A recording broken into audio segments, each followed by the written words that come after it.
আল্লাহ তুমি আমাকে আমার জন্য বানিয়ে দিবে, রব্বি বিনিলি, আমার জন্য বানায় দিবে ইনদাকা, তোমার কাছে, ও আল্লাহ তোমার কাছে, বাইতান, একটা ঘর, ফিল জান্নাত, জান্নাতের মধ্যে। আল্লাহ বড় জান্নাত চাই না, বেশি ঘরও চাই না, তুমি আমাকে ছোট্ট একটা ঘর দিবা, সেই ঘরটা হতে হবে তোমার ঘরের দেওয়ালের সাথে। যেরকম সুবহানাল্লাহ। আসিয়া আল্লাহকে দূরে রেখেছেন না কাছে রেখেছেন? আমরাও আল্লাহকে দূরে রাখবো না কাছে রাখবো? আমার সবচেয়ে বড় সাক্ষীকে, আমার সবচেয়ে বড় আপনকে, আমি আল্লাহকে সবচেয়ে বেশি আপন মনে করি। কোনোদিন আমার দ্বারা কি কোনো গুনাহ হবে নাকি, কোনো পাপ হবে নাকি? পাপ লজ্জা হয়ে যাবে, আল্লাহ তুমি তো আমার দিকে ফেলবা, এই পাপ করা যাবে না। আল্লাহকে আমরা সাক্ষী যদি বানাতে পারি, আল্লাহকে যদি আমরা সবচেয়ে বড় কাছের মনে করতে পারি, আমার দ্বারা কোনো পাপ হবে না। আসি আলাইহিস সালাতু ওয়াস সালাম, তিনি দোয়াটা করলেন, দুনিয়া থেকে বিদায় নিলেন, দু টুকরা হয়ে শহীদ হয়ে গেলেন। দুনিয়াবাসীকে জানায় দিলেন, ও দুনিয়াবাসী, আল্লাহকে মহব্বত করতে কি জীবন যেমন করে দিতে হয়। জোরে বলি সুবহানাল্লাহ। আমার বন্ধুগণ, আমরা দুনিয়া ছেড়ে চলে যাচ্ছি যখন তখন। এই যে এখানে বসে আছেন, 1 বছর পর এতগুলো মানুষের মধ্যে 2-1 তো মারা যেতেও পারে, হতে পারে না?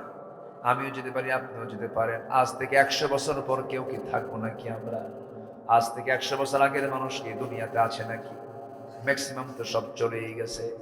আজকে সকালবেলা সংবাদ আসলো আমার কানে, আমার সবার ছোট চাচা যান, সবচেয়ে ছোট কাকা যিনি, ছোট চাচা যান, স্ট্রোক করেছেন। স্ট্রোক করে হসপিটালে ভর্তি হয়েছেন, বুকের মধ্যে ধক করে উঠল, হারে এই তো মানুষের জীবন। হসপিটালে আছেন, মিনি স্ট্রোক করেছেন, কথাগুলো এলোমেলো হয়ে যাচ্ছে, শিশুর মতো হয়ে যাচ্ছে। আমার বন্ধুগণ, যে আমরা দাপটগুলো দেখাই, আমরা যে অহংকারগুলো দেখাই, মুহূর্তের মধ্যে সব চূর্ণ করে দিতে পারেন তিনি আমার কে। আমার বন্ধুগণের জন্য, আখিরাতের জন্য আমরা কিছু পাথেয় সংগ্রহ করব। ফেরাউন, কি সমস্যা, কোথায়? ও রাস্তায়, না রাস্তায়। হ্যাঁ, আল্লাহু আকবার। লোকগুলো এত ভালো, আমি তো খুব খুশি হচ্ছি। এত রাত হয়েছে, কেউ তো নড়াচড়া করে না। বাড়ি যাবেন না আপনারা? আজকে মনে হয় আমার এই বছর একটা রেকর্ড দেখলাম যে এ পর্যন্ত একটা লোক ওঠে নাই। হ্যাঁ, এটা একটা কিন্তু বিশাল সৌন্দর্য আপনাদের, বলি আলহামদুলিল্লাহ। এখানে একটা ডায়াবেটিসের রোগীও মনে হয় নাই। থাকবে কেমনে বলে? এই চলন বিলে, এই বিশাল বিল, হাঁটা ছাড়া উপায় আছে? আর হাঁটলে কি ডায়াবেটিস কাছে আসে নাকি?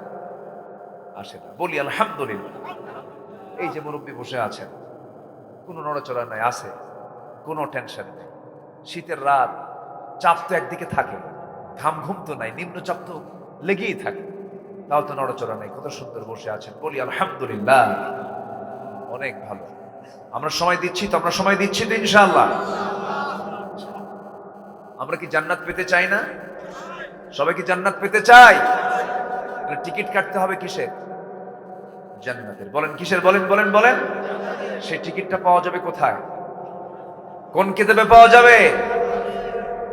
কোরআন থেকে টিকিটটা নিয়ে নিতে হবে, নিয়ে সঠিক গন্তব্যে যেতে হবে। আপনি টিকিট কেটেছেন ট্রেনের, নাটোর থেকে যাবেন ঢাকা, কিন্তু ট্রেনের টিকিটটা কাটা আছে হলো চিলমারি, কুড়িগ্রাম। আপনার ট্রেন কি ঢাকা যাবে? যাবে না। টিকিট সঠিক করতে হবে। আর টিকিট সঠিক না ব্যাঠিক হলো, এটা প্রমাণ করে দিবে কোন কিতাব? কোরআন। কোরআনটা জানার দরকার আছে না নাই? আসতে বলবেন না, আছে না নাই? সকল শেখার আগে কি শিখবো আমরা? কোরআন শিখব। শুধু এই কোরআন না শেখার কারণে আমার দেশে চোর বাটপার বেড়েছে। আপনার ছেলে হাফেজ যদি হতো,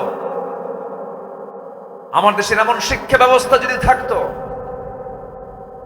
যে হাফেজ ইঞ্জিনিয়ার, হাফেজ ডাক্তার, হাফেজ জজ, হাফেজ এসপি, হাফেজ ডিসি, দেশটা জান্নাতের টুকরা হয়ে যেত।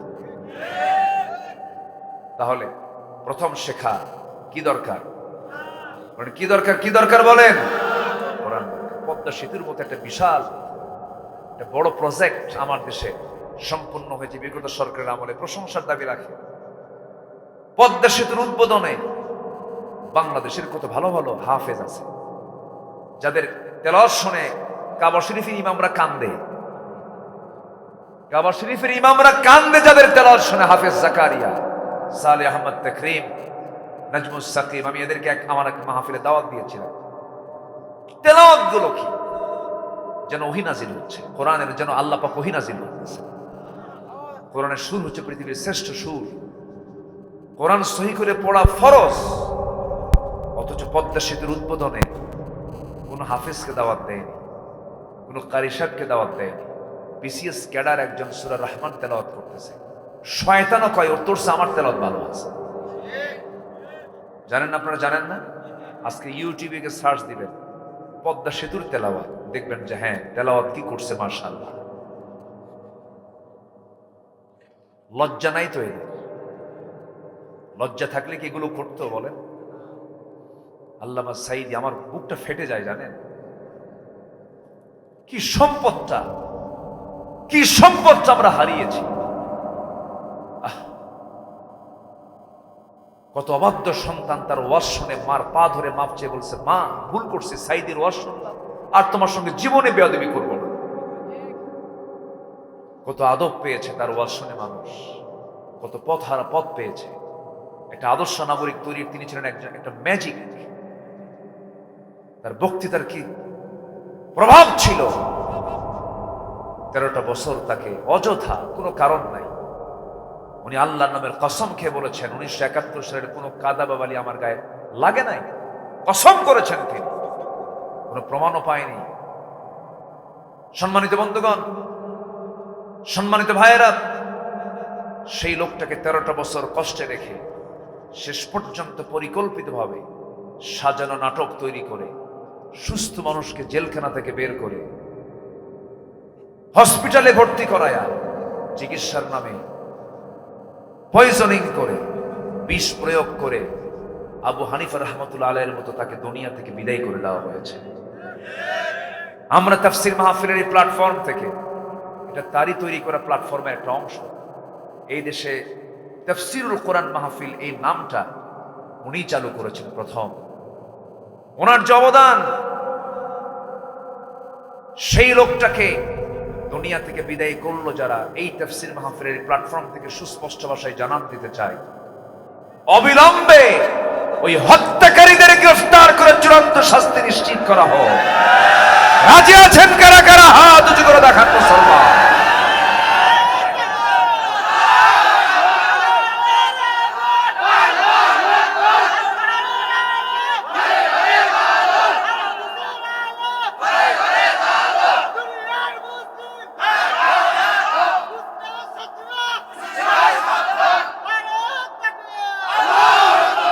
আল্লাহ কবুল করুন, জোরে বলি আমিন। আমার তালিকা করেছি আমি, আব্দুল্লাহ আল আমিন, নগণ্য গোলাম। 2 বছর আগে বিচারপতি শামসুদ্দিন, কি হ্যাঁ না কালা কোয়েল, কালা তো আল্লাহ বানায় দিয়েছে, শামসুদ্দিন মানিক। এ হাসে না কোনোদিন, বুঝলেন? আমি কোনোদিন ওকে হাসতে দেখিনি, চেয়ারের মধ্যে কোনো হাসি নাই। যারা হাসে না তারা ভালো না। আমি একটা মারাত্মক কথা বললাম, আমার নবীজির পেটে খাবার ছিল না, কিন্তু মুখের হাসি তার মুখ থেকে কখনো মিস হয়নি। আল্লাহু আকবার। রাসূল হাসতেন, মুচকি মুচকি হাসি দিতেন। কিছু কিছু লোক হাসেই না, ওদের বউরা যে থাকে কেমনে, ওদের বউরা মনে মনে করে মরবে কোন দিন। একটু হাসি দরকার, আছে না নাই? আছে না নাই? আমার নবীজি মজা করতেন, কথা বলতেন, কৌতুক করতেন, বউদের সঙ্গে খুনসুটি করতেন, তরকারি কুটে দিতেন, নিজের রান্না নিজে করতেন অনেক সময়। আল্লাহু আকবার। আমার নবীজির খেদমত সহজে কেউ করতে পারতেন, রাসূল উল্টা খেদমত করতেন। নবীজির সম্মানে কেউ দাঁড়ালে রাসূল তাকে বসায় দিতেন, নবীর জুব্বা নবী নিজে ধুয়ে দিতেন, নিজের শরীর নিজে যত্ন নিতেন। আমার নবীজি আম্মা জান আয়েশা বলেন, আমি অসুস্থ হতাম, আমার রাসূল আমার হাত পা টিপে দিতেন। মহব্বত কাকে বলে? 4 স্ত্রী একদিন নবীর সামনে বসা, 4 জনকে রাসূল কি ভালোবাসা দিয়েছেন। রাসূল বললেন, তোমরা কেমন আছো? ভালো। হুজুর, আমাদের মধ্যে একটা গন্ডগোল লাগছে। কেন? বলুন তো, আপনি একটু সত্যি করে বলুন তো, আপনি কাকে বেশি ভালোবাসেন? সবাই বলে আমাকে বেশি ভালোবাসেন। আপনার মুখ থেকে শুনতে চাই, সুবহানাল্লাহ বলবেন না? তিনি সব দিকের সাকসেস ছিলেন, আদর্শ স্বামীও ছিলেন। ছোট্ট ছোট্ট বাচ্চা মিশে যেতেন, রাসূল বাচ্চা হয়ে যেতেন, ওদের সঙ্গে খেলতেন। রাসূল হোসেনকে বলতেন, নাতি এদিকে আয়। না না, তুমি তো ঘোড়ায় চড়ো, আমার কি ঘোড়ায় চড়ার শখ হয় না? তোমার তো পা ছোট, ঘোড়ায় চড়বা বড় হলে, পাটা বড় হোক এরপরে চড়বা। কেন না, আমি এখনই ঘোড়ায় চড়ব, তুমি ঘোড়া হও।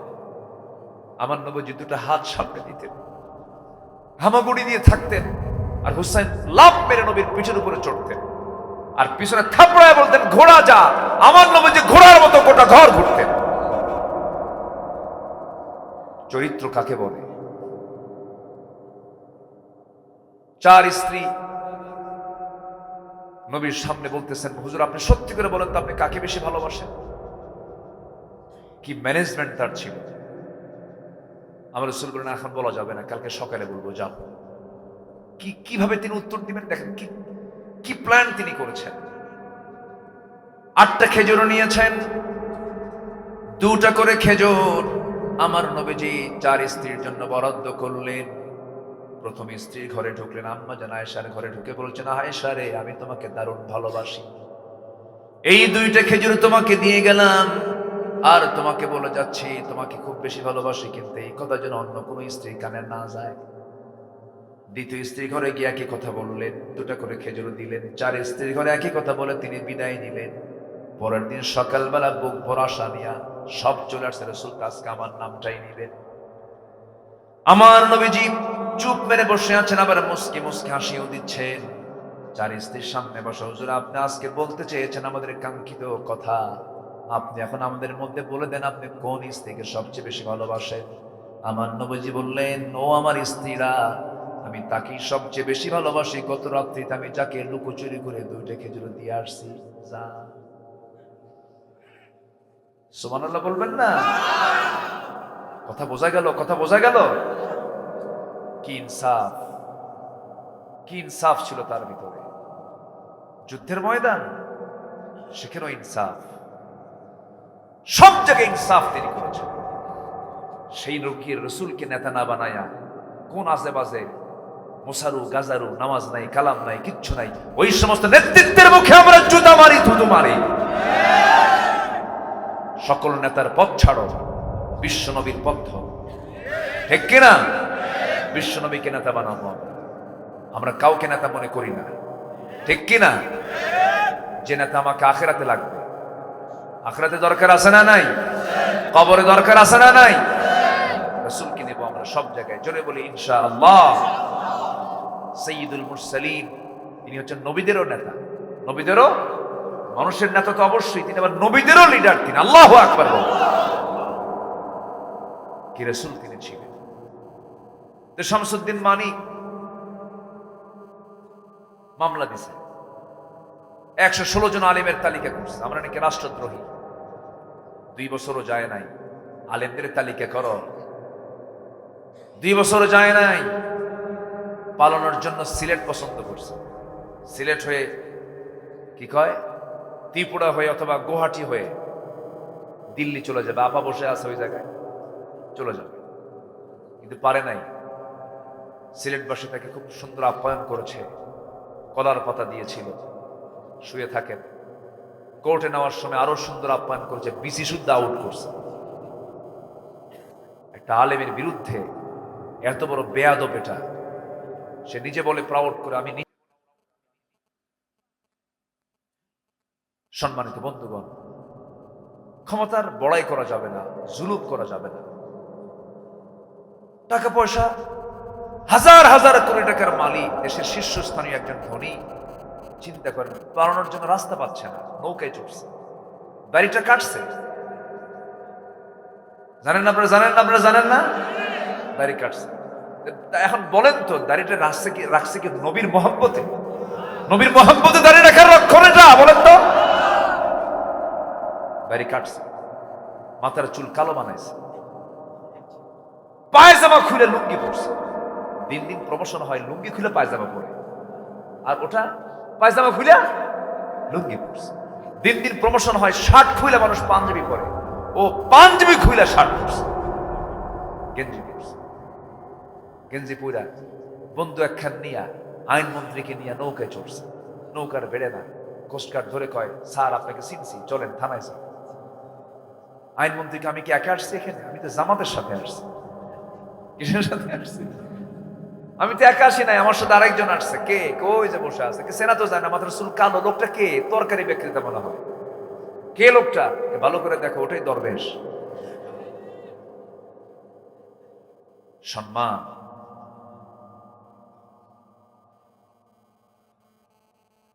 মুনাফিককে আল্লাহ পাক ছাড়েন না, ঠিক কিনা বলেন? মুনাফিককে ছাড়েন আল্লাহ, মুনাফিককে ছাড়েন।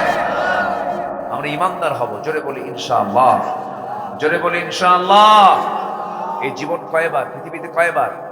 একবার। জীবনটাকে সাজাবো, কোরআনের রঙে রঙিন হব আমরা, জোরে বলি ইনশাআল্লাহ। আল্লাহ কবুল করুন, জোরে বলি আমিন।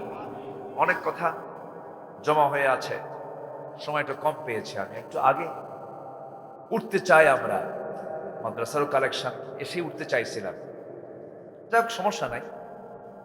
আপনারা অভ্যস্ত মনে হচ্ছে, আপনারা গোটা রাত থাকতে পারবেন, এটা আমি হিম্মত আপনাদের আছে মনে হয়। বলি আলহামদুলিল্লাহ। এশার নামাজ হয়েছে তো? না, কালকে হবে না ইনশাল্লাহ বললেন যে। ফজর নামাজ হবে তো? ফজর নামাজ হবে, জোরে বলি ইনশাআল্লাহ।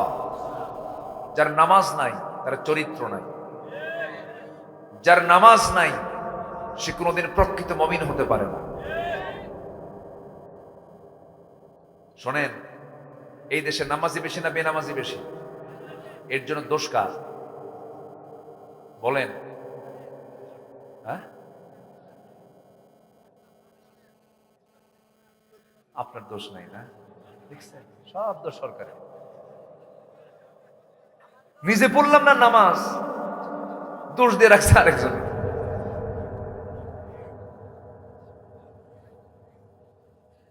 কয় যে আমি চুরি করি কেন? আল্লাহ কি দেখে না? দেখছেন, দেখছেন কি লক্ষ্য করতেছেন? আমি ভালো হই না কেন? আল্লাহর কি নজর নাই? আল্লাহ একটু আমাকে ঠিক করে দিলিতে হয়ে যায়। উল্টা দোষ কারে দেয়? আল্লাহরে দেয়। এখান থেকে উঠতেছে একজন, কি ব্যাপার? রেকর্ড তো ভঙ্গ হয়ে গেল। ও ছোট্ট বাচ্চার সাথে আছে, তাই সমস্যা নেই, জরুরত আছে। কিন্তু না, আমরা শুধু নিজেকে দোষী করব তাও নয়, দোষ আছে। যদি ৭১ থেকে নিয়ে এই ২০২৪ সাল পর্যন্ত যারা ক্ষমতায় ছিলেন, তারা যদি বলতেন আমরাও নামাজ পড়ব, জনগণকে নামাজ পড়াবো, এদেশের নামাজি সব হয়ে যেত। আসতে কন কেন? আসতে কন কেন? নামাজি মানে রাষ্ট্রে নামাজ যদি প্রতিষ্ঠা করতে হয়, নামাজ কায়েম করতে হলে নামাজি সরকার দরকার। কি সরকার দরকার বলেন? কিন্তু এই পর্যন্ত আমরা যে সরকারগুলো পাইছি, এরা কেউ কি নামাজের কোনো বিল সংসদে উত্থাপন করেছে? মদের বিল, মদের বিল, বেশ্যাবৃত্তির বিল, বলেন বলেন কি ছিল কি ছিল না? সিনেমার বিল, সিনেমার বিল এনেছে, বেশ্যাবৃত্তির বিল এনেছে, মদের বিল এনেছে, মদ মদ, জুয়ার বিল টেনেছে, সুদের বিল টেনেছে। এমন মুসলমান নামাজের বিল টানে নাই। কথা কি বুঝতেছেন আপনারা? কথা কি বোঝা যায়? এই কথাগুলো বুক উঁচু করে আমাদেরকে বলতে দেয়নি তো, তবুও বলেছি, জেল খাটছি তো। ২০১৮ সালে হঠাৎ করে বাড়ি ঘেরাও করল, সাদা পোশাক টোশাক পইরা ফেরেশতারা আসে। পোশাক তো সাদা, যেহেতু ফেরেশতাই খবর, কি খবর? ধরে নিয়ে যে করলো কি, থানায় নিয়ে গেল। থানায় গেলাম, ওসি বলে, হুজুর আপনাকে দেখে আমার চোখের পানি, ভাল লাগতেছে না, ধরতে চাইনি, ধরতে বাধ্য হলাম। হুজুর কি করবেন? চাকরি করি, চাকরি বাঁচান তো ফরজ। আমি বললাম, ইমান বাঁচান তো নফল। আজকে যদি এই প্রশাসন যদি একটু শক্ত হাতে মোকাবেলা করত, এই 2000 ছাত্রের শহীদ হওয়া লাগতো না। বুকটা ফেটে যায় আমার, জানেন? আপনি মুগ্ধের মাকে কি জবাব দিবেন বলেন? যার বাচ্চা মরে সে বোঝে। শহীদ আবু সাইদের বাপ মাকে আপনি কি সান্ত্বনা দিবেন বলেন? আবু সাইদকে আপনি তার কোলে দিতে পারবেন? পারবেন না তো। আমি তার মার সঙ্গে দেখা করেছি, আবু সাইদের মা, আমি কথা বলেছি, তার বাবার সঙ্গে কথা বলেছি। শুধু চোখে পানি টলমল করে, কান্দে। মা তো এরকম করে হাজারো প্রাণ গেল, তার আগ দিয়ে যদি প্রশাসকরা যদি বলতো, না আমরা এই অনিয়ম দেখতে চাই না, এতগুলো জীবন যেত না। আপনি অন্যের প্রতিবাদ করবেন না, আপনার মধ্যে ইমানই নেই। সম্মানিত ভাইয়েরা, আমাকে ধরে নিয়ে চলে গেল, মামলা খান দিয়ে বলল, হুজুর নির্বাচন পর্যন্ত জেলখানায় থাকে, মরা মানুষ এসে ভোট দিয়ে যাক। মরা মানুষ ভোট দেয় না, মরা মানুষ ভোট দেয় নাই, ভোট টোট দিয়ে চলে গেছে। আমি ঢুকলাম জেলখানায়, এক মুরব্বী আমার দিকে সালাম একখান দিয়ে বলল, হুজুর আপনি জেলখানায় আসছেন, খুব খুশি হইলাম। আমি কই, বাপরে বাপ, এটা আবার কেমন কথা? ঢুকলাম জেলখানায়, আমার খুব খুশি হইলাম। ব্যাপারটা কি? বললাম, চাচা আপনি খুশি হলেন কেন? বাবা ওয়াজ শুনতে যাই, দূর থেকে ওয়াজ শুনি, এত শখ, মুসাফা করব, দেখা করব, পারি না। কি সুন্দর ধরা দিলেন, কি বুঝতে পারছেন কি? খুব খুশি হয়ে গেছে, বুড়া মানুষ তো। তো বললাম, চাচা আপনার মামলা কি এই 85 বছর বয়সে? বলতেছে, আমার নামে না বোমা হামলা দিছে, বোমা হামলা, বিস্ফোরক মামলা দিয়েছে। 85 বছর বয়স। বলেন তো, ওই বুড়া হাতে বোমা মারতে গেলে কি অন্যের মাথায় লাগবে না ওনার মাথায় পড়বে? এই হলো অবস্থা। সম্মানিত বন্ধুগণ, সব দেখেছি আমরা। কেউ চালিয়েছে 25 বছর দেশ, কেউ চালিয়েছে 16 বছর, কেউ চালিয়েছে 9 বছর, কেউ চালিয়েছে 2-3 বছর। সব দেখা শেষ। মুসলমান নামাজের বিল পর্যন্ত টানে নাই, সব দেখা শেষ। আগামীর দেশ আমরা দেখতে চাই কোরআনের দেশ। রাজি আছেন কারা কারা? হাত উঁচু করে দেখান মুসলমান।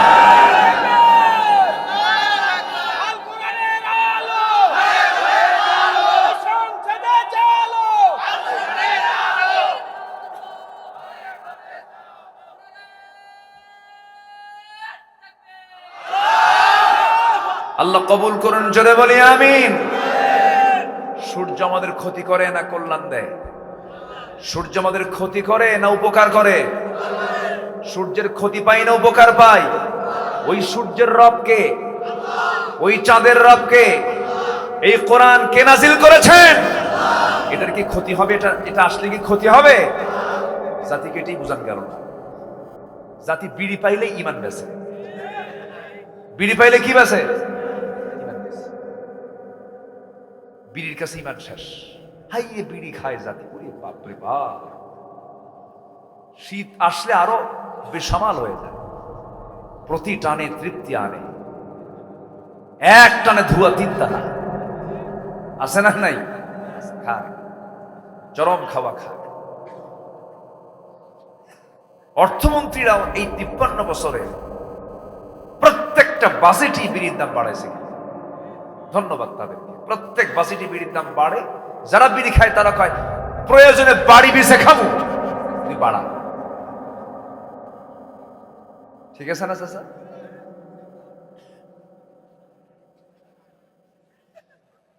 কি আপনি কি রাগ করে উঠে যাচ্ছেন নাকি বিড়ির বিরুদ্ধে ওয়াজ করার জন্য? বসেন। কি সুন্দর মানুষ আপনারা। আল্লাহ তুমি সকল নেশা থেকে জাতিকে বাঁচাও, জোরে বলে আমিন। আমার কাছে তথ্যটা জানা নাই যে এই দেশে প্রতি বছরে কত টাকার বিড়ি মানুষ খায়। আমি এটা দেখে খুঁজে বের করব, পরবর্তী ওয়াজে আমরা এটা দেবো ইনশাআল্লাহ। মানে কত কোটি টাকা বিড়ির পিছনে জাতি খরচ করে। এটা কি শুধু ব্যয় না অপচয়? আল্লাহ মনে হয় হিসাব নেবে না। আল্লাহ মনে হিসাব নেবেন? আল্লাহ হিসাব নেবে না। আপনি ধোঁয়া দিয়ে উড়ায় দিবেন টাকা, আর আল্লাহ আপনাকে ধরবে না। সুম্মা লাতুসআলুন্না ইয়াওমাইযিন আনিন নাঈম। আপনি আল্লাহ দিবেন আপনাকে ফ্রেশ লাঞ্চ, আপনি বিড়ি খেয়ে লাঞ্চ পচায় ফেলবেন, দোষ আল্লাহ। লাঞ্চ দিল কে? পচালো কে? আল্লাহ। আল্লাহ পচাইছে কে? বিড়ি খায় পচাইছে। অবশ্যই জবাব দিতে হবে কার কাছে? আবার মাহফিলে এসে প্রশ্ন করে কি জানেন, হুজুর বিড়ি খাওয়া কি জায়েজ আছে? মানে উনি জায়েজের চেষ্টায় আছে। সবাইকে 5 ওয়াক্ত নামাজ পড়তে রাজি আছেন? আমরা আগামীতে দেখতে চাই নামাজি পরিবেশ। যে নেতা আসবে আপনার কাছে বলবেন তুই নামাজ পড়িস, তুই কি নামাজ চাস? হ্যাঁ। তোর সরকার কি নামাজ চায়? তোর দল কি নামাজ চায়? সরকারের নামাজ কায়েম করতে চাস? হ্যাঁ, ইয়েস। তুমি কি নিজে নামাজ পড়ো? না। তুমি কি নামাজ কায়েম হোক চাও? না। জুতা পেটা করবেন, জুতা পেটা স্ট্রেট হয়ে যাবে। বহু ঠকছি, আমরা ঠকতে চাই না।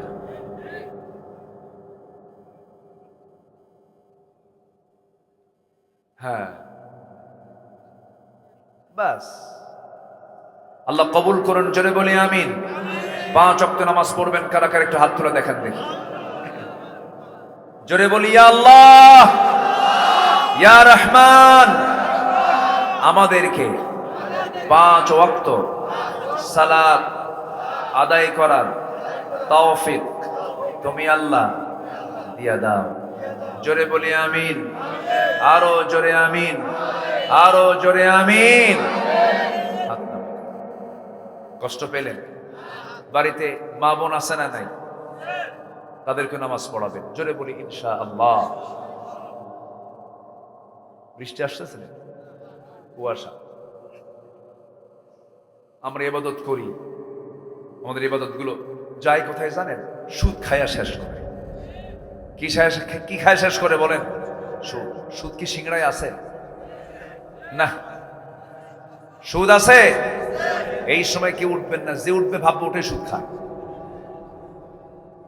বসেন,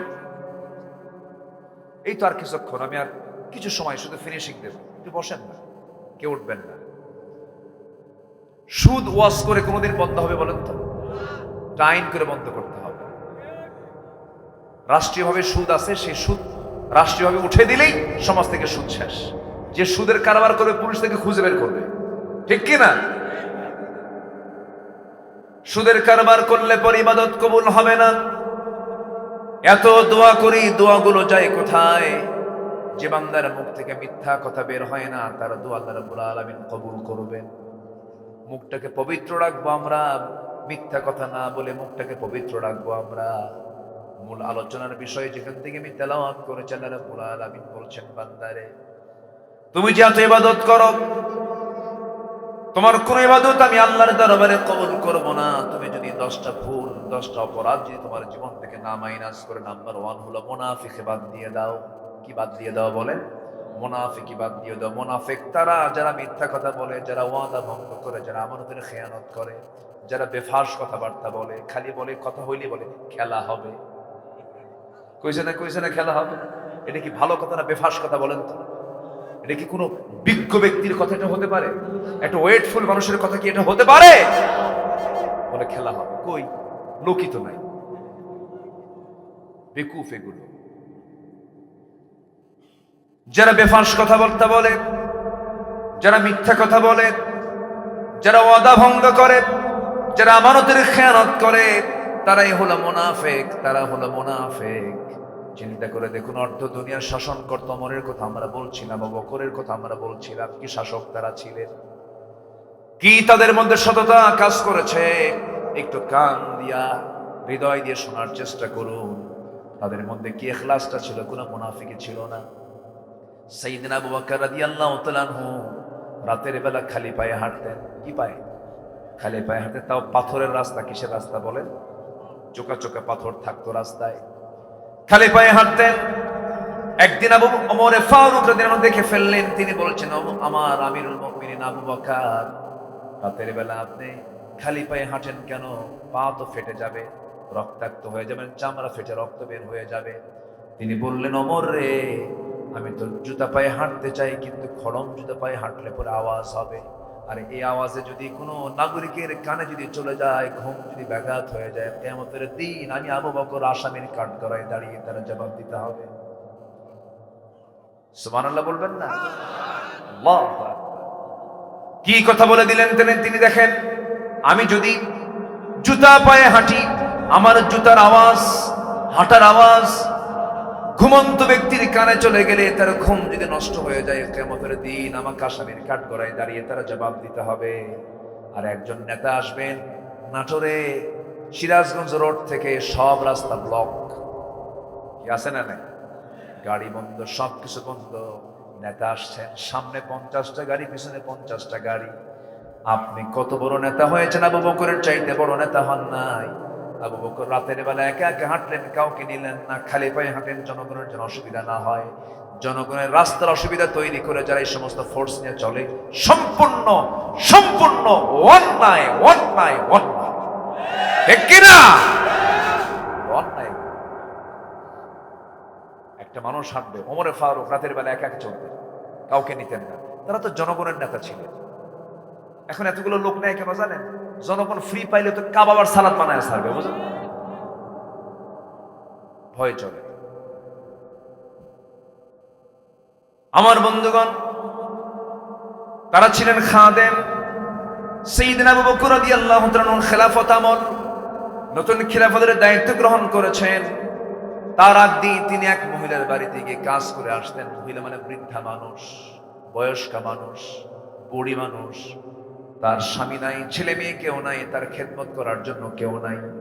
সাইয়েদনা আবু বকর সিদ্দিক রাদিয়াল্লাহু আনহু প্রত্যেক রাত্রিতে, শেষ রাতে তার বাসায় যেতেন, কাপড় চোপড় ধুয়ে দিতেন, খাবার দাবার জোগাড় করে দিতেন, এরপরে তিনি চলে আসতেন।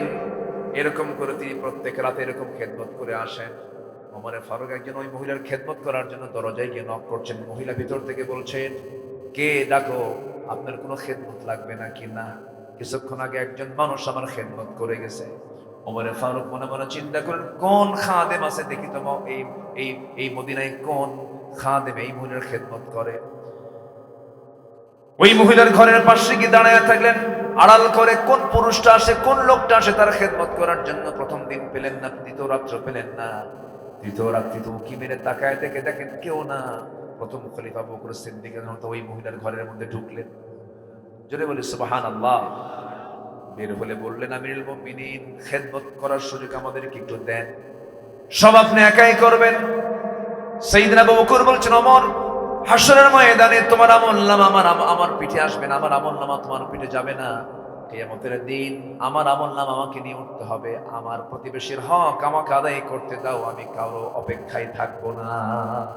যেরকম সুবহানাল্লাহ। 2 বছর একজনের খেদমত করলেন, তিনি মারা গেলেন। ইন্তেকালের পরে ওই মহিলার খেদমত করবে কে? মহিলাও জানে না খলিফা মারা গেছে।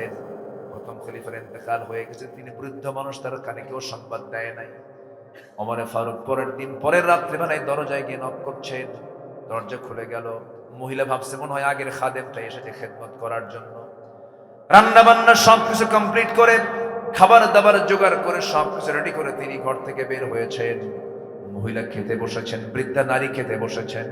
একটা ধোয়া খেজুর যখন মুখের মধ্যে নিয়েছেন, কামড় মারার সঙ্গে সঙ্গে খেজুরের মধ্যে বিচি বের হয়ে গেল। বিচি ছিল, ওই বিচির উপরে কামড় লাগার সঙ্গে সঙ্গে মহিলা কেঁদে ফেলে বললেন, বুঝতে পেরেছি, খাদেম চেঞ্জ হয়েছে, আগের আবু বকর আর দুনিয়াতে নাই। কারণ আমার আবু বকর যখন আমার খেদমত করতে আসতো, খেজুর শুধু ধুয়ে দিত না, খেজুরের বিচি শুদ্ধ খুলে আমার সামনে শুধু খেজুর দিত, আমি আরামে খেতাম। সুবহানাল্লাহ বলবেন না? এই ছিলেন তারা। জনগণকে তারা ভয় পেতেন, এই জনগণ যদি আমার পক্ষে আল্লাহর সামনে না রায় দেয়, আমাকে জাহান্নাম যেতে হবে। জনগণকে তারা আমানত মনে করেছেন, জনগণকে তারা বড় আমানত মনে করেছেন।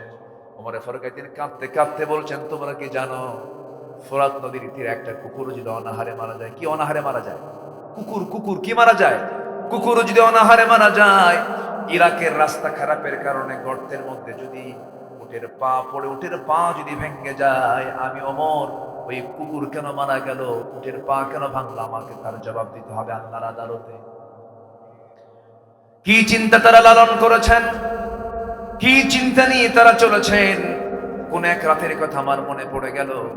সাইয়েদনা ওমর ফারুক রাদিয়াল্লাহু আনহু একটা রাতে তিনি বের হলেন প্রতিবেশীকে দেখার জন্য, নিজের অঞ্চলকে দেখার জন্য। এশার নামাজ পড়লেন না, এশার নামাজ পড়ালেন, কারণ ইসলামের রাষ্ট্রে যিনি রাষ্ট্রপ্রধান হবেন তিনি নামাজ কখনো পড়বেন না, তিনি পড়াবেন। ঠিক কিনা?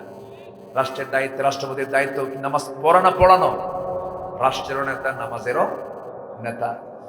নামাজ পড়ায় তিনি ঘরের মধ্যে ঢুকি বউটাকে ডাক দিয়ে বলছেন, বউ আমার ঘুমানোর কোনো সুযোগ নাই, খাওয়া দাওয়া দাও। খাইলেন। ঘর থেকে বের হয়ে জনগণকে দেখার জন্য বের হলেন। সামনে কিছু দূর চলতে নিয়ে দেখেন বাচ্চারা কান্নাকাটি করছে। এক ঘর থেকে বাচ্চাদের কান্নার আওয়াজ, 4-5টা বাচ্চার কান্নার আওয়াজ। রাগ সামলাতে না পেরে ওমর ফারুক একটু মেজাজি মানুষ ছিলেন, খুব রাগী মানুষ ছিলেন। দরজার কাছে গিয়ে নক করে বলছেন, কোন মহিলা বাড়িতে আসো? কেমন মা, সন্তানের কান্না থামাতে পারো না? মহিলা ভিতরে থেকে জবাব দিতেছে, কান্না থামাবো কেমনে, খাবার তো নাই। গরম পানি, শুধু গরম পানি করতে, পানি শুধু গরম করতেছে, ওদেরকে বোঝাচ্ছে খাবার হচ্ছে, খাবার তো নাই, আমি বিধবা মানুষ। ওমর ফারুক লজ্জা পেলেন। খাদ্য গুদাম থেকে 1 বস্তা আটা নিয়ে ওই মহিলার সামনে দিয়ে বলছেন, মহিলা আটার বস্তা যখন ফুরে যাবে আমাকে বলবে, আটার বস্তা আমি ওমর আবার পিঠে বহন করে তোমার ঘরে দিয়ে যাব। সেখান থেকে চলে গেলেন আর একটা ঘরে। ওই ঘরের ভিতর থেকে মহিলার কান্নার আওয়াজ। সোর্স জানতে চাইলেন কি উৎস। জবাব এলো, পেটে বাচ্চা, ধাত্রী নাই, ডেলিভারি হচ্ছে না, ধাত্রীও হবে। দৌড় মেরে স্ত্রীর সামনে সাধারণ স্ত্রীকে বলছেন, বোরকা পড়ো। বউটাকে সঙ্গে করে ইমার্জেন্সি বের হলেন। ওই বাড়ির সামনে গিয়ে 2টা হাত জড়িয়ে ধরে বউকে বলছেন, আমার স্ত্রী, আল্লাহর কসম লাগে, আল্লাহর কসম করে বলছে, আমরা শাসক না, আমরা হলাম জনগণের খাদেম। ভিতরে একটা মহিলার পেটে বাচ্চা, ডেলিভারি হচ্ছে না, ধাত্রী নেই, গভীর রাতে আমি কাকে ডাকবো? আমার স্ত্রী, একটা কথা তোমাকে বলি, এই মহিলা যদি ইন্তেকাল করে মারা যায় অথবা সন্তান যদি মারা যায়, কিয়ামতের দিন আমাদেরকে খুনির কাতারে আল্লাহর সামনে দাঁড়াতে হবে। যাও তাড়াতাড়ি খেদমত করো। বউটাকে ধাত্রী বানালেন, বউটাকে নার্স বানায় দিলেন। সুবহানাল্লাহ। বউটাকে ঘরের মধ্যে ঢুকায়া দিলেন। সেখান থেকে চলেন আরেক দিকে। ছোট্ট একটা লাঠি নিয়ে চলতেন, ছোট্ট একটা ছড়ি নিয়ে তিনি একা একা চলতেন, কাউকে তিনি পরোয়া করতেন না। ওমর যে রাস্তা দিয়ে যেতেন সেই রাস্তায় শয়তান পর্যন্ত আসতো না। জোরে করে আল্লাহু আকবার। কিন্তু স্ত্রীর হক আবার আদায় করেছেন, স্ত্রীর সঙ্গে সুন্দর কথা বলেছেন, সুন্দর আচরণ করেছেন। গরম যতটুকু একটা মানুষ হতে পারে, একটা আদর্শ স্বামী কখনো বউয়ের সামনে গরম হতে পারে না। বউ কি রাগের জিনিস না মহাব্বতের জিনিস? কিচ্ছু কয় না। ভালো করে কন না। কি বউকে কি রাগ দেখানো যাবে? বউকে কি দেখাতে হবে বলেন জোরে কন। ছোট ছোট বাচ্চারা কয় মহাব্বত, বিয়ে তো করো নাই। হ্যাঁ, বউ নাই, অসহায় মনে হচ্ছে না? বিয়ে শাদী করা দরকার। এক মাহফিল আমি উঠবো গতকালকে, এক যুবক বলে, হুজুর আমার আব্বা আসছে মাহফিল, একটু ওয়াজের মধ্যে বলে একটু বিয়ে শাদী কথা বুঝলেন। আমারে বলতেছে, আমি বললাম কেন? তুমি তোমার আব্বাকে বলতে? আব্বারে বলি, কিন্তু অ্যাঙ্গেলে বললে কাম হয় না। নামাজ পড়ি, ইমানটা ঠিক রাখার চেষ্টা করে। হুজুর বলেন, এই ফিতনার দুনিয়ায়, উলঙ্গ দুনিয়া, বোরকা নাই, পশিদা নাই, কিচ্ছু নাই, পর্দা নাই, বিয়ে না করলে ইমান রাখা কঠিন। আব্বার একটু ভালো করে বোঝানো। কিছু বাপটাও আছে মানে এগুলো ব্যাপারে খেয়াল রাখে না।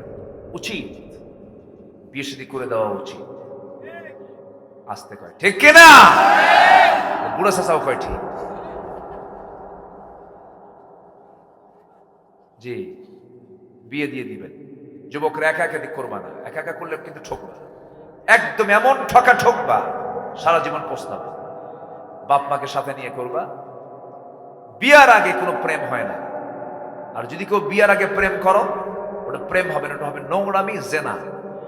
বিয়ার আগে প্রেম করা যদি তোমার শুরু হয়, যদি বিয়ে হয়ও, বিয়ার পরে আর প্রেম হবে না, তখন হবে কিলে কিলে। কি হবে? কিলে কিলে হবে। এই জন্য বিয়ের আগে আকাম কুকাম করবা না। দেখবা সেই মহাব্বতটা বিয়ের পরে আমৃত্যু থাকবে, মহাব্বত থেকে যাবে, মাওয়াদ্দা থেকে যাবে। আর বিয়ের আগে কিছু আকাম কুকাম করবা, শান্তি পাবা না। কি রাগ করলা নাকি তোমরা? রাগ করছো? যুবকরা খুব খুশি হয়েছে, হুজুর ভালো করলেন। দেখি বাড়িতে গিয়ে যদি কিছু বলা যায়। হ্যাঁ, দেখা যাক ইনশাআল্লাহ। বলি আলহামদুলিল্লাহ। সাইয়েদনা ওমর ফারুকের কথা বলছি না, বলি বলি বলি সামনের দিকে একটু আগাই। সামনে গিয়ে দেখেন চিকন সুরে সুমধুর কণ্ঠে, মেয়েদের কণ্ঠের ভিতরে সুমধুর ভাব আছে না নাই? মেয়েদের কথার মধ্যে কি সৌন্দর্য আছে না? কথার মধ্যে আকর্ষণ আছে না নাই? এই জন্য মোবাইল কোম্পানি ছেলের সুর চয়েস করেছে না মেয়ের সুর চয়েস করেছে? মেয়েদের। কাউকে পাচ্ছেন না ফোন করে, দুঃখিত। পুরুষ না মহিলা? আসতে কয়, পুরুষ না মহিলা? আপনি লিফটে চড়েছেন, ফার্স্ট ফ্লোর, সেকেন্ড ফ্লোর, পুরুষ না মহিলা? ভালো একটা কর্পোরেট বিল্ডিং এ উঠেছেন, কমার্শিয়াল বিল্ডিং এ, রিসিপশনে চাকরি, রিসিপশনে বসে এনি প্রবলেম, সালাম কালাম, পুরুষ না মহিলা? যখন আপনি ঢুকবেন, আসসালামু আলাইকুম, এই আসেনা না বলেন তো, আসেনা, একটা ভেসকি মারা হাসি দিল, চুলটা ছেড়ে দিল, ঠোঁট লিপস্টিক দিয়া সুন্দর করে, এনি প্রবলেম, কোনো সমস্যা আছে কি? আমি কি হেল্প করতে পারি আপনাকে কোনো কিছু? এই যে পরিবেশগুলো সৃষ্টি করেছে, এগুলো সম্পূর্ণ হলো ইউরোপ আমেরিকার ষড়যন্ত্র। ইমানের ষড়যন্ত্র। কিসের ষড়যন্ত্র? ইমানের ষড়যন্ত্র। দুর্বল করে দিল আপনার ইমানকে। সম্মানিত বন্ধুগণ, বিশেষ করে যুব সমাজ, তোমাদেরকে বলবো নোংরামি থেকে বাঁচার চেষ্টা করতে হবে। তো চিকন সুরের একটা আওয়াজ সাইয়েদনা ওমর ফারুকের কানে আসলো। এক মহিলার গুনগুন গুনগুন করে গানের আওয়াজ তিনি শুনতে পেলেন। শোনা মাত্রই তিনি ভাবলেন যে আমার রাষ্ট্রে, ইসলামী রাষ্ট্রে একটা নারী রাতের বেলা গান গায়, এটা কেমন কথা? বিরহের গান। কিসের গান? বিরহের গান। একটা পুরুষকে পাওয়ার জন্য যে গান, আবেদনময়ী গান। আমার আছে না এরকম কত কি গান? এই তোমরা পারো না গান টান পারো না? দেখছেন? হ্যাঁ হ্যাঁ, পারা যাবে না বেশি গান।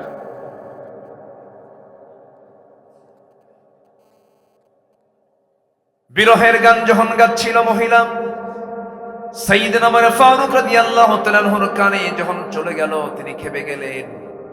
উৎসটা খুঁজলেন, কোন বাড়ি থেকে এই গানটা আসে। সেই বাড়ির সামনে গিয়ে দাঁড়ালেন, দরজায় নক করলেন, কে ভিতরে, কে গান গায়? কিন্তু ভিতর থেকে কোনো আওয়াজ নাই, থেমে গেছে, কোনো আওয়াজ নাই, কোনো গান নাই।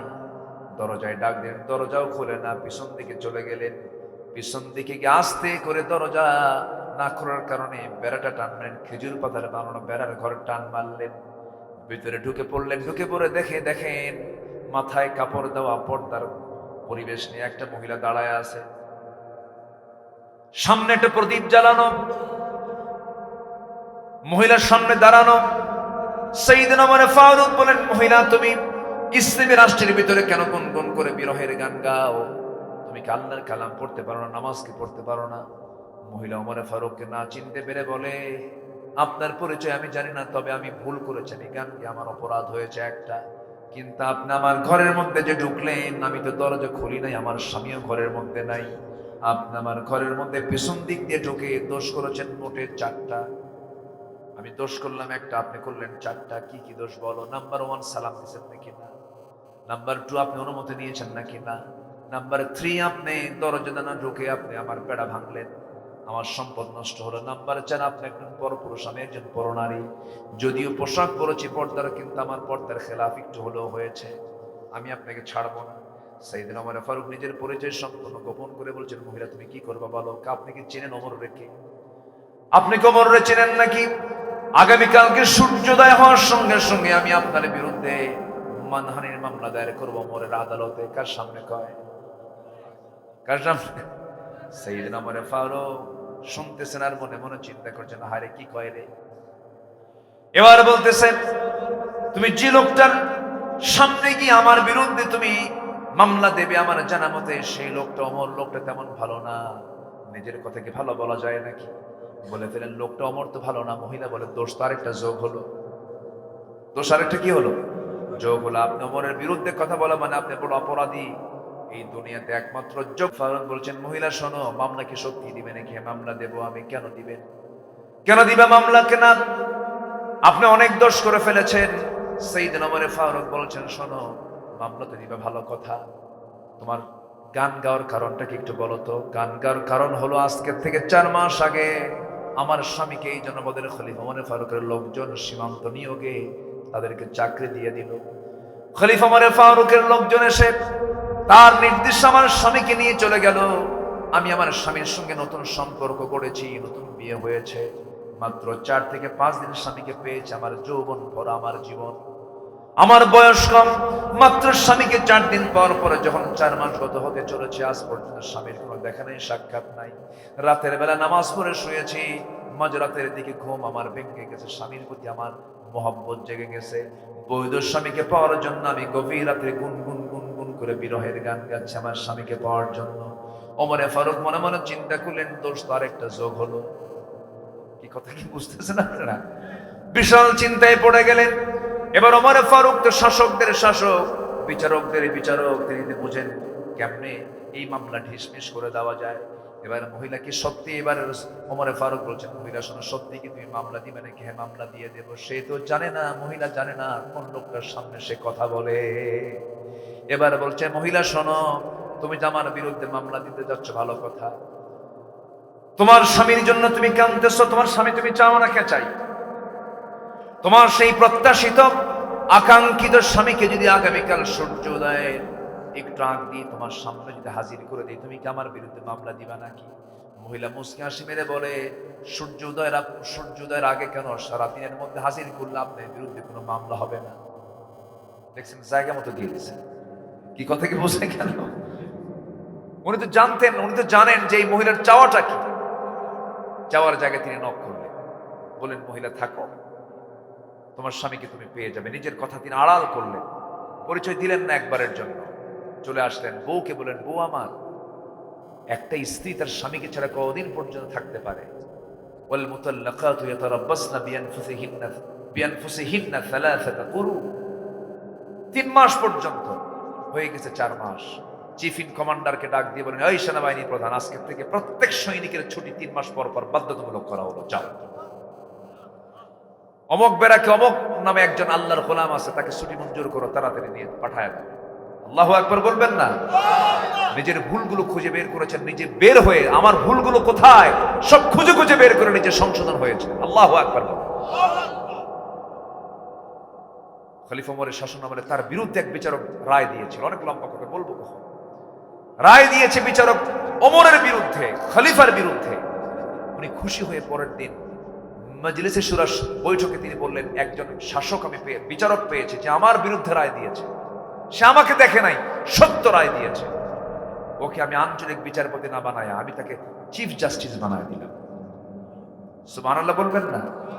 কাজী শুরাইহ ইবনুল হারিস আল কিন্দি রাহমাতুল্লাহ আলাইহি ঘোড়া কিনছেন ওমরে ফারুক। ঘোড়া কেনার পরে ঘোড়া নষ্ট হয়ে গেছে, ঘোড়ার 4টা পা নষ্ট হয়ে গেছে, অকেজো হয়ে গেছে, বসে গেছে। রাগ করে ঘোড়া বিক্রেতা বলছে, এই তুমি কি ঘোড়া দিলা আমারে? তুমি আমাকে অসুস্থ ঘোড়া দিছো। ঘোড়া বিক্রেতা কয়, না, আমি আপনাকে সুস্থ ঘোড়া দিচ্ছি, আমি ঘোড়া নেব না, আমি ঘোড়া আপনার ফেরত নেব না। দুজন লাগছে তর্ক। চিন্তা করেন, শাসকের সামনে বিক্রেতার কথা কি স্বাধীনতা সেখানে ছিল। ঘোড়া বিক্রেতা কয়, চলো মামলা করো, চলেন থানায়, কি বলে, আদালতে যাই। চলো। আদালতে গেছেন, আদালতের বিচারপতি কাজী শুরাইহ ওমর ফারুকের দিকে লাভ মেরে দাঁড়ায় গেছে। আপনি এই জায়গায় কেন? কেন আমি এই জায়গায় কেন? আপনি আমাকে দেখেন না, সঠিক রায়টা দেন। এই ঘটনা, ঘোড়া কিনছি, টাকা দিছি, ঘোড়ায় চড়ছি, কিছুদিন যাওয়ার পরে ঘোড়া নষ্ট হয়ে গেছে, 4 পা বসে গেছে, ও আমাকে অসুস্থ ঘোড়া দিল কেন? আবার ঘোড়া বিক্রেতার কাছ থেকে শুনছে। কাজী শুরাইহ ইবনুল হারিস মুস্কি হাসি মেরে বলেন, আমিরুল মুমিনিন, দুঃখিত, রায়টা আজকে আপনার পক্ষে যাচ্ছে না। আল্লাহু আকবার বলবেন না? ওমর ফারুক বলেন, তাহলে বুঝায় দাও, বুঝায় দেন, আমার পক্ষে কেন আসবে না? আপনি আমার সামনে কথা বলছেন, আপনি কি বাড়ি পর্যন্ত যেতে পারবেন সুস্থ অবস্থায়? গ্যারান্টি দেন আপনি? কেন গ্যারান্টি নাই। তো ঘোড়া কিনছেন আপনি, দেখে দিয়েছেন, টাকা লেনদেন হয়ে গেছে, আপনি ঘোড়ায় চড়ছেন, অসুস্থ হয়ে গেছে, ঘোড়া আবার কি দোষ? সুবহানাল্লাহ বলবেন না? মাথা নিচু করে চলে আসলেন, বিচারপতিকে ধন্যবাদ দিয়ে চিফ একদম জাস্টিস বানায় দিলেন, একদম প্রধান বিচারপতি বানায় দিলেন।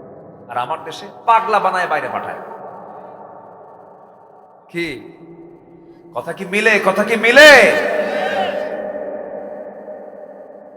হ্যাঁ, এই তো বিচারপতির নামও বলে ফেলছে, এসকে সিনহা। বিবেকটাকে কখনো আমরা মেরে ফেলবো না, বিবেকটাকে জাগ্রত রাখবো। জোরে বলি ইনশাআল্লাহ। আমরা অন্ধ হব না, আমরা চক্ষুওয়ালা হলো, আমরা দেখবো, সত্য বুঝবো। জোরে বলি ইনশাআল্লাহ। শেষ করে দিলাম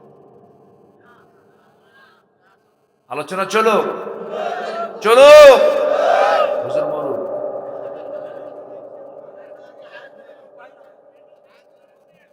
এত সুন্দর মানুষ আপনারা, আমি খুবই আনন্দিত জানেন, আমি খুবই খুশি হয়েছে আপনাদেরকে পেয়ে। আলহামদুলিল্লাহ বলেন, জোরে বলি আলহামদুলিল্লাহ। তাহলে মুনাফিকি করবো আমরা? মুনাফিকি করব? ইবাদত কবুল হবে না মুনাফিকি করলে। ইবাদত কবুল হবে না নামাজে অলসতা করলে। 10টা অন্তরায় ইবাদত কবুলের, 10টা অন্তরায়, 10টা অপকর্ম যার মধ্যে থাকবে তার কোনো ইবাদত কবুল হবে না।